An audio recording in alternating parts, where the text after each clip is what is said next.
No, I can go ahead and Okay, then answer it. just start again. I'm sorry. Globalization has been very successful in many countries of the world in raising average income. And in some countries, some poor countries, average income has risen quite dramatically. What it has not succeeded in doing so well is in reducing the gap between rich and poor.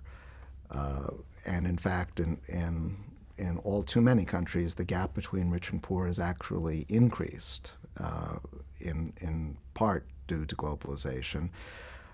What has happened is that the people who are already reasonably well off, who already have some marketable skills, are the ones who have the opportunities that international markets bring. Their income is enhanced, and the people at the bottom, the people without any skills at all, are left to their own devices. Why have countries such as China and India been able to take such good advantage of the process of globalization? Well, China and India in particular have benefited from globalization because they've been able to provide goods and services that international markets want. So in the case of India, their entree has been at the high-tech or biotech level of the market. They have had enormous success, for example, in selling generic drugs, and this has been a major source of growth for the economy as a whole.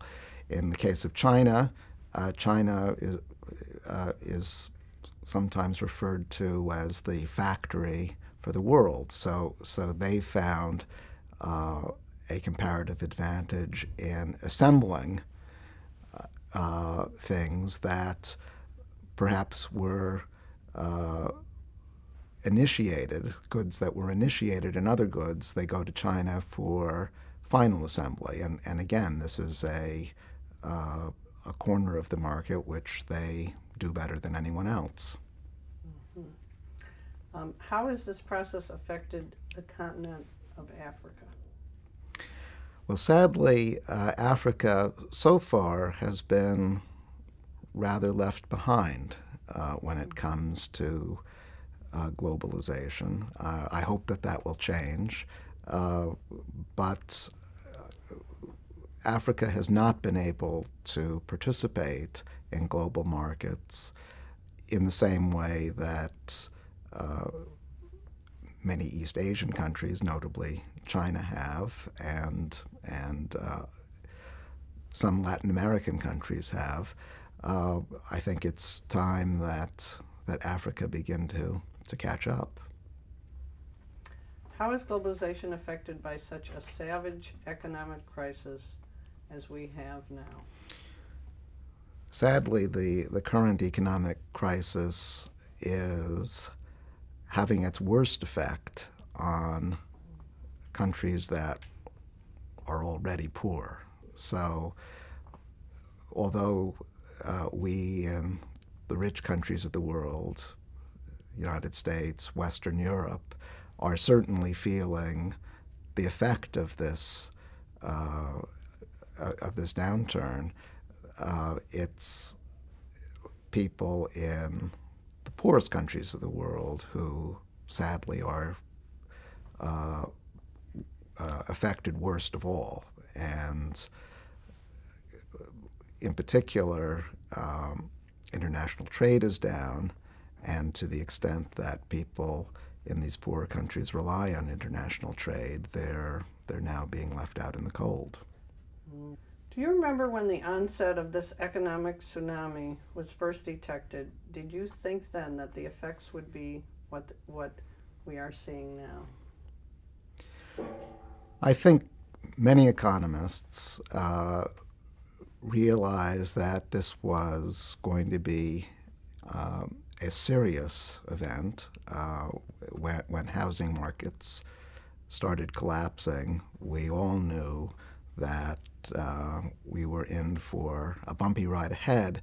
I think rather few economists, and I certainly wasn't one of them, predicted that it would have quite such a catastrophic and global effect, because what began as a fairly localized problem, a problem in the housing market, has spread to almost every other area of the economy, and this would have been hard to predict.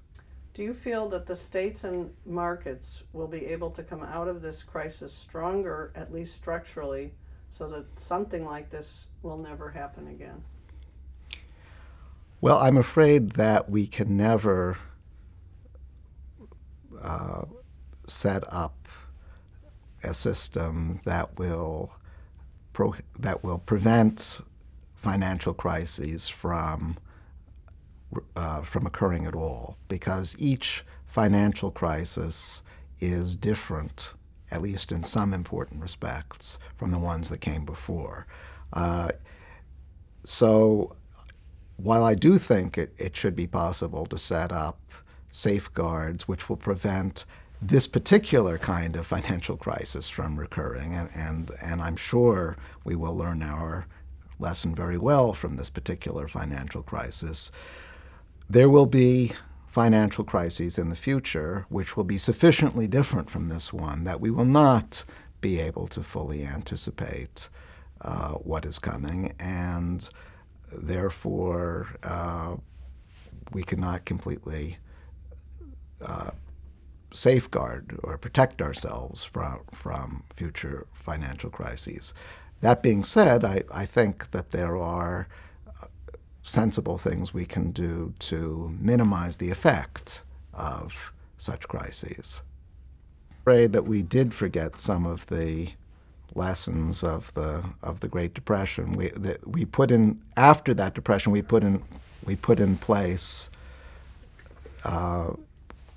certain regulatory measures which much later on were eliminated, and that only aggravated the current crisis. So although we did learn from the Great Depression, we didn't learn enough. In a crisis, is it true that people that have less lose less, or that continents like Africa will take longer to get over the impact? In a crisis like this, in some absolute sense, people with less probably lose less. However, if you're poor, the effect of losing even a little bit can be much more profound than a rich person losing millions of dollars. So I'm afraid that, as I said before, it is primarily the poor people of the world, and this includes a lot of Africans, who are suffering the most due to this economic downturn.